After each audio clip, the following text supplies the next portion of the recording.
In the cold, stone depths of the Falkreath jail, the air hangs heavy with despair. Most prisoners mutter in silence, others curse their captors. But one man sits apart. His voice, calm yet trembling, draws you in before you even see his face.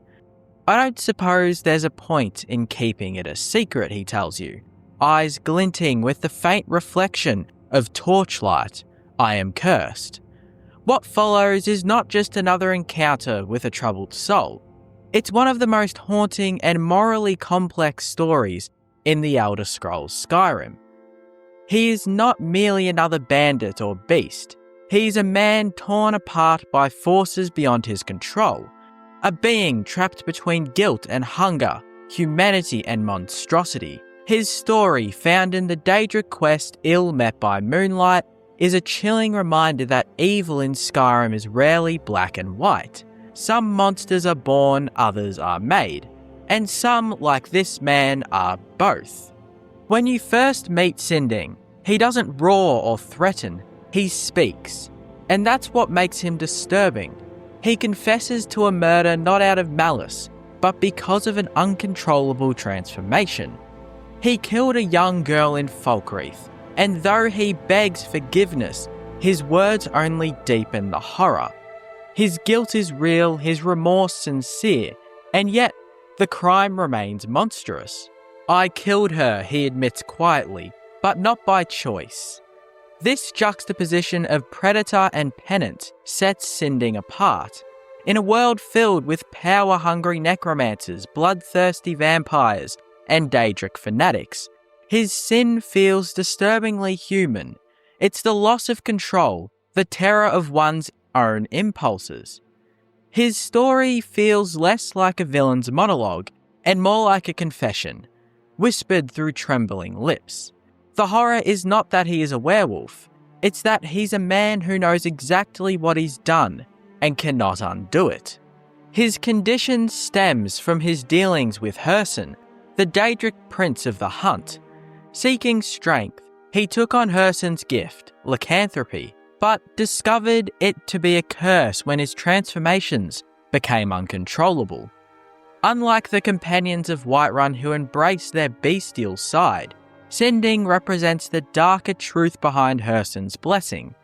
The gift of the beast blood isn't empowerment, it's submission to a primal god who revels in the hunt. When Sinding describes his affliction, he doesn't sound proud, he sounds terrified. The line between man and beast is gone, erased by the will of a Daedra who sees mortals as prey and playthings. Herson does not punish Sinding for murder, he punishes him for disobedience. The Daedric prince demands respect, not morality, and the werewolf's failure to control his urges become both his sin and his damnation. Sinding's existence thus becomes a study in divine cruelty. He is condemned not just for what he's done, but for daring to resist the power that made him do it. Once Sinding escapes Falkreath jail, the player becomes part of his fate. Herson demands you track him, leading you to Bloated Man's Grotto, a mist-shrouded clearing teeming with hunters. Here lies one of Skyrim's most haunting moral choices. You can side with the hunters and kill Sinding to earn Herson's favour, or you can defend him, helping the cursed man find some semblance of peace. It's a choice with no right answer. If you kill him, you become an executioner of mercy, silencing a man who cannot live with himself. If you spare him, you defy a Daedric prince and let a murderer live, knowing he might kill again. No other quest in Skyrim so perfectly captures the tension between morality and survival. The encounter is not about loot or power, it's about conscience. And either outcome, the question lingers long after the grotto falls silent. Was Sinding a monster pretending to be a human, or a human punished for being monstrous? Sinding's tragedy isn't about the supernatural, it's about what it means to be human. Many of Skyrim's villains, vampires, necromancers, cultists, are easy to hate, because they've surrendered their humanity willingly. Sinding hasn't. He clings to it desperately. That's what makes him so disturbing. He reminds us that the line between good and evil isn't always drawn by gods or Daedra. It's drawn by circumstance. Had Sinding been born in Whiterun or joined the Companions, his lycanthropy might have been hailed as honour. Had he learned control, he might have been a hero. Instead, he became an outcast, defined by one moment of horror that destroyed everything he was.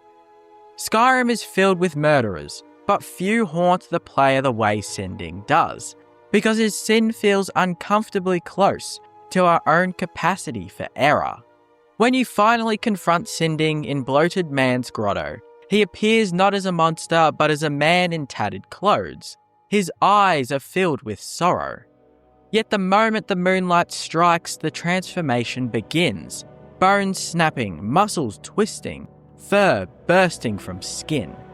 It's one of Skyrim's most striking visual moments. You're not watching a beast emerge, you're watching a man vanish. The werewolf form, so often portrayed as powerful and majestic, becomes horrifying in this context. The transformation isn't freedom, it's erasure. Sinding ceases to exist the moment the beast awakens. That's the real horror, not the blood or claws, but the obliteration of self. Hersen's curse doesn't just make Sinding dangerous, it makes him disappear entirely. He becomes an echo of himself, condemned to live as both victim and villain, never fully either. Sinding's crime leaves a scar on Falkreath, a city already haunted by death. Known for its massive cemetery and somber tone, Falkreath becomes the perfect stage for his tragedy. The townsfolk whisper about the murder, their fear palpable. The death of a child by the hands of a trusted man doesn't just horrify, it destabilizes. It makes the town question safety, morality, and the thin line separating ordinary life from chaos. Sinding's presence in the jail isn't just narrative flavour, it's atmospheric storytelling. His cell, dimly lit and claustrophobic, becomes a microcosm of Falkreath itself, a place where grief and fear coexist, and where every shadow might hide something best left unseen. After his escape, the city doesn't breathe easier. It lives in denial. The townsfolk never mention him again, but the silence feels intentional, like a wound that everyone chooses to ignore. Sinding's tale is intertwined with Hersen's philosophy, the eternal hunt. To Hersen, every creature has a place, predator or prey. But Sinding defies this order. He refuses to hunt, refuses to embrace the beast, and in doing so, becomes prey to both men and gods. His rebellion gives his story a mythic weight. Sinding is a tragic Prometheus, punished for rejecting divine will. Yet, unlike most Daedric worshippers, he doesn't seek power or immortality. He seeks forgiveness. This defiance transforms him from villain to victim. He stands as proof that the Daedra's gift is never truly a blessing. Hersen's game is endless, and Sinding's suffering ensures it continues. The player too becomes part of the hunt, not as a hero, but as another piece on Hersen's board. Whether you kill Sinding or not, you've played your role. The prince wins either way. Long after the quest ends, Sinding remains one of Skyrim's most quietly unsettling figures. Unlike most Daedric quests, which reward you with a relic or closure, ill met by moonlight lingers. The grotto's stillness, the corpse-strewn ground, and Hersen's cold approval leave a chill that no gold or artifact can dispel. Sinding is disturbing not because he's evil, but because he's tragic. He reminds us that in Skyrim, even good intentions can lead to horror, that mercy and monstrosity often walk hand in hand. And when you next pass through Falkreath, you might glance towards the jail and think of the man who sat there, whispering his confession into the dark. And somewhere deep in the forests of Skyrim, under the pale light of the moon, you might hear the echo of a howl, not of hunger, but of sorrow. Sinding's story is one of the most powerful in the Elder Scrolls, because it dares to blur the boundaries between man and monster. He is cursed, yes, but his real torment is not the fur or fangs, it's memory. He remembers the girl's face, he remembers the blood, he remembers being human, and that is what truly damns him even more. Hurston's curse made him a beast, but guilt made him eternal.